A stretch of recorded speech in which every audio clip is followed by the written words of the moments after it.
Hello students, good evening. मैं हूं S के मिश्रा, केमिस्ट्री फैकल्टी। पिछले क्लास में हम लोग कहाँ तक आ गए थे? भाई हमने आपको एटॉमिसिटी बता दिया था। ठीक है, एटॉमिसिटी के बाद हमने ये जान लिया था कि total number of atoms present in A molecule, इसे क्या बोलते हैं? एटॉमिसिटी। जैसे हीलियम है, उसमें एक एटम होता है तो मोनो एटॉमिक हो गया। O2 में दो एटम है तो डाई एटॉमिक। CO2 में 3 एटम्स हैं, ट्राई एटॉमिक। NH3 में 4 है तो टेट्रा एटॉमिक। इस तरीके से हमने इसको एटॉमिसिटी को देख लिया। हमने एक और क्वेश्चन दिया कि भाई H2SO4 है तो इसमें टोटल एटॉमिसिटी तो 7 है, लेकिन अगर इंडिविजुअल हम एटम्स की बात करें जैसे हाइड्रोजन, तो हाइड्रोजन के 2 एटम्स हैं।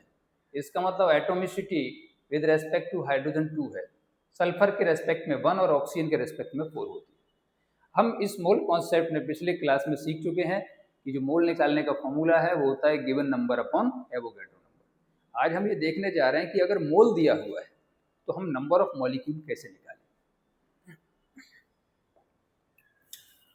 तो देखिए, हम यहाँ पर आपको एक क्वेश्चन ले रहे हैं।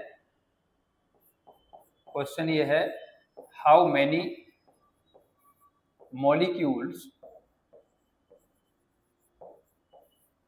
Molecules are present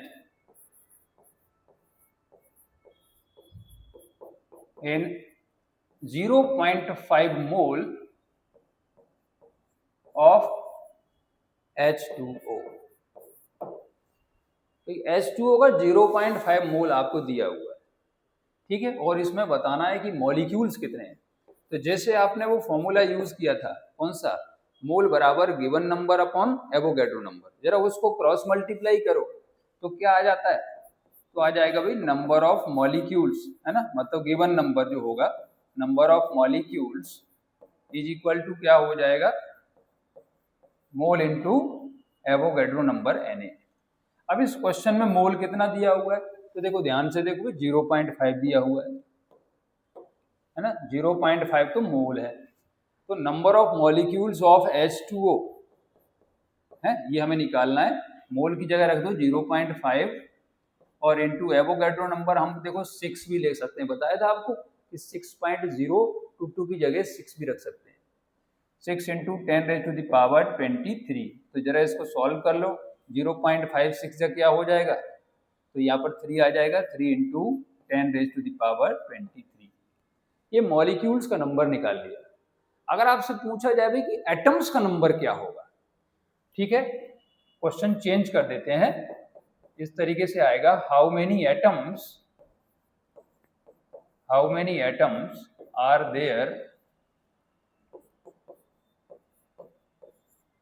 there in 1.5 mole of H2O।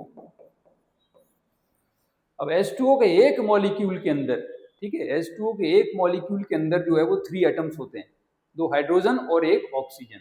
ठीक है, H2O के अंदर 3 एटम्स होते हैं। तो अब जब हमें एटम का नंबर निकालना होगा तो क्या चेंज करेंगे?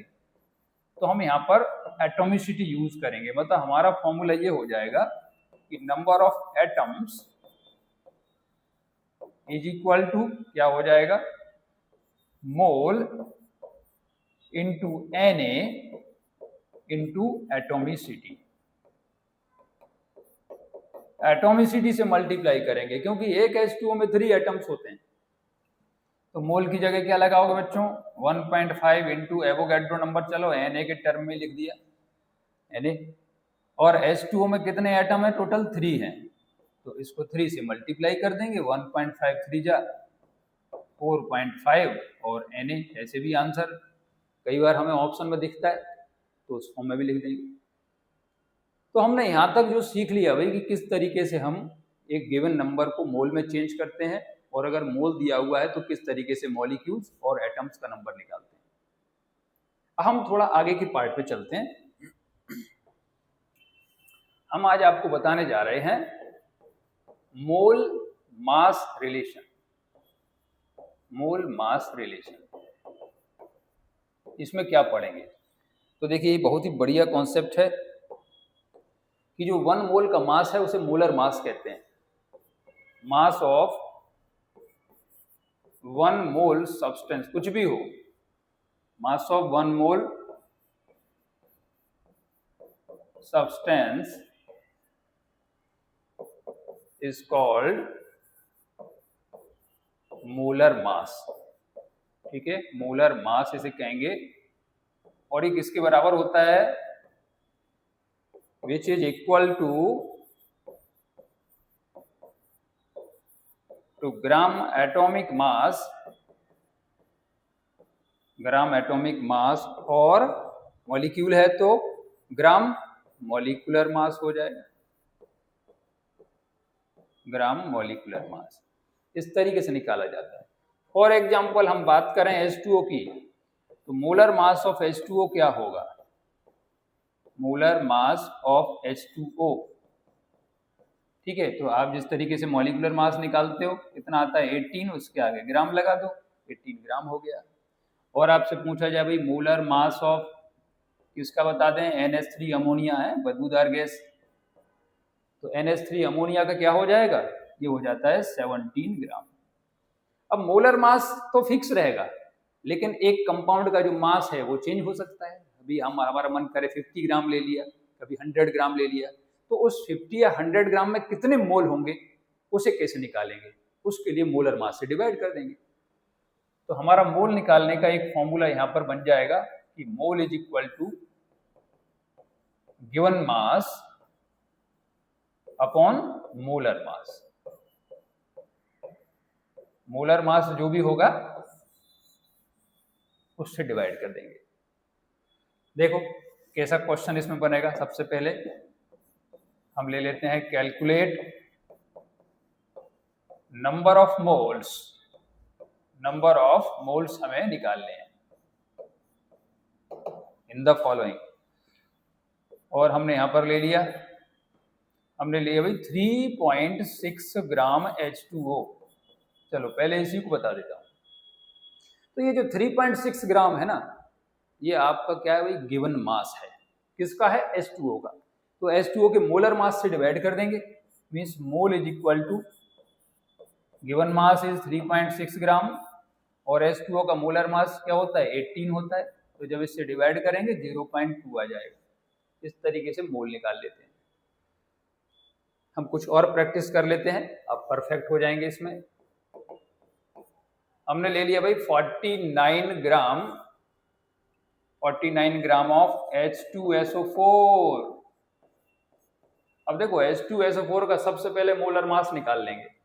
तो मोलर मास ऑफ H2SO4 क्या होगा? मोलर मास ऑफ H2SO4, तो इसके अंदर जो भी एटम्स हैं सबका एटॉमिक मास, हाइड्रोजन का क्या लिखोगे? 1 × 2, 2 एटम जो है, प्लस सल्फर का 32, प्लस ऑक्सीजन 16 × 4। इस सब को आप सॉल्व करके 98 ग्राम ले आते हो। ठीक है, तो ये 98 ग्राम आ गया। अब क्या करोगे? अभी मोल निकालना है इसमें। तो mole is equal to given mass. Given mass क्या है यहाँ पर? 49 ग्राम। मोलर मास इज 98 ग्राम। तो ये आ जाएगा भाई 1/2। 1/2 का मतलब 0.5 मोल। तो एक इस तरीके से हम मोल निकाल सकते हैं। जब मास दिया है तो मोल आ जाएगा। अब यहां पर भी एक क्वेश्चन बन जाएगी कि अगर मोल दिया है तो मास कैसे आएगा? तो देखो, जब मोल दिया है तो मास कैसे आएगा? तो फिर हो जाएगा मोल इनटू मोलर मास। तो अगले पार्ट में ये बताने जा रहे हैं हम कि अगर हमें मास निकालना है, मास इज इक्वल टू, तो हो जाता है मोल इनटू मोलर मास। मतलब उसी फॉर्मूले को क्रॉस मल्टीप्लाई करके लिख दिया, मोल इनटू मोलर मास। ऐसे क्वेश्चन आएगा, ऐसे आएगा भाई, calculate mass of 3 mole of, और क्या ले लें बताओ? 3 मोल और हमने ले लिया यहां पर NH3 गैस, अमोनिया गैस। ठीक है, आप में से बहुत सारे स्टूडेंट इसको कर रहे हैं। सो आप फॉर्मूला लगाइए फिर से। क्या? पहले तो ये लिखिए कि मोलर मास ऑफ NH3 कितना होगा? मोलर मास ऑफ NH3, तो नाइट्रोजन का क्या होता है? 14 प्लस हाइड्रोजन 1 × 3, तो ये हो गया आपका 17 ग्राम। 17 ग्राम क्या आ गया? Molar mass. Now mass of 3 मोल, तो मास इज इक्वल टू क्या लिखोगे? फॉर्मूला बार बार लिखा करो भाई, मोल इनटू मोलर मास। इसमें कोई भी आलस नहीं करना, बार बार लिखने से याद होता है, ठीक है। मोल इनटू मोलर मास, मोल कितना है? 3 मोल है, मोलर मास 17 ग्राम में आ गया, 17 3 जा 51 ग्राम। तो इस तरीके से क्या निकाल सकते हो भाई? आप निकाल सकते हो मोल से मास, मास से mole, with the help of molar mass, क्योंकि मोलर मास जो रहता है वो फिक्स रहता है। अब मैं यहाँ पर आपको एक बहुत बढ़िया और कॉन्सेप्ट बता रहा हूँ। क्या बताने जा रहा हूँ? कि मोलर मास का मतलब होता है कि मास ऑफ 1 मोल सब्सटेंस, और 1 मोल के अंदर कितने मॉलिक्यूल या पार्टिकल्स होते हैं? वो होते हैं एवोगैड्रो नंबर के बराबर। तो आपसे पूछा जाए एक एटम या एक मॉलिक्यूल का मास क्या होगा, तो उस टाइप से हम सॉल्व करने जा रहे हैं। नेक्स्ट क्वेश्चन, क्वेश्चन ये है, calculate mass of 1 atom of carbon in gram. Gram में निकालना है, 1 एटम ऑफ कार्बन को ग्राम में निकालना है। तो सबसे पहले ये समझो भाई कि मोलर मास ऑफ कार्बन क्या है। मोलर मास ऑफ कार्बन का मतलब है mass of Na, Avogadro number, Na atoms of carbon. Na atoms of carbon जो होता है वो क्या हो जाएगा? कार्बन का मोलर मास हो जाएगा, विच इज इक्वल टू 12 ग्राम। कितना सिंपल रिलेशन है देखो, मोलर मास ऑफ कार्बन का मतलब 1 मोल, 1 मोल का मतलब Na एटम का मास 12 ग्राम हो गया। Therefore mass of 1 atom of carbon, mass of 1 atom of carbon कितना हो जाएगा ये? तो जो 12 ग्राम है that is divide by Avogadro number. तो यहां से ना हमें एक फॉर्मूला मिल गया, पहले हम इसे सॉल्व कर लेते हैं कभी भी। तो क्या करेंगे? 12 अपॉन एवोगैड्रो नंबर, फिर से 6 लिख लिया, इंटू 10 टू द पावर 23, 6 2 जा 12, तो ये आ जाएगा 2 into 10 raise to the power, ये माइनस का 23 ग्राम में हो गया, मतलब एक एटम का मास निकल के आ गया, ठीक है। तो अब इसमें एक चीज ये जान लीजिए कि भाई हमारे पास अब एक जनरल फॉर्मूला आ गया, क्या? कि जब भी मास हमें निकालना है, मास ऑफ 1 एटम और 1 मॉलिक्यूल, कुछ भी दिया हो, 1 एटम या 1 मॉलिक्यूल का मास पूछा जाएगा तो क्या करोगे? आप उसके मोलर मास को molar mass divide by Avogadro number कर दोगे। तो ये आपका एक फॉर्मूला बन गया। इस तरीके से आप निकाल सकते हो मास ऑफ 1 एटम और 1 मॉलिक्यूल। मैं एक और इसमें क्वेश्चन ले लेता हूं, calculate mass of 1 atom of, क्या ले लें इस बार? चलो हमने ले लिया 1 एटम ऑफ नाइट्रोजन। नाइट्रोजन का निकाल लेते हैं, और किस में निकालना है? इन ग्राम।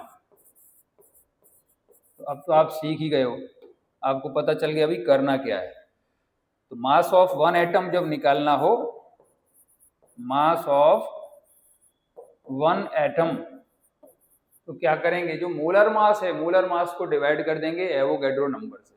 और नाइट्रोजन की बात करें, जब नाइट्रोजन एटम की बात करेंगे तो इसका मास क्या होता है? 14 ग्राम होता है, और डिवाइड बाई एवोगैड्रो नंबर, ठीक है। इस तरीके से हो जाएगा ये।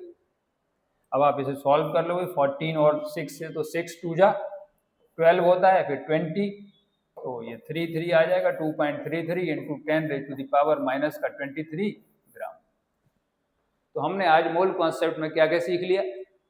हमने सीख लिया भाई मोल से मास, मास से मोल, ठीक है, और सिंगल एटम और मॉलिक्यूल का मास कैसे निकाला जाए। अगले वीडियो में मैं बताऊंगा आपको मोल और मोलर वॉल्यूम का रिलेशन, और इसके बाद इन सब में हम कंबाइंड क्वेश्चंस भी करेंगे।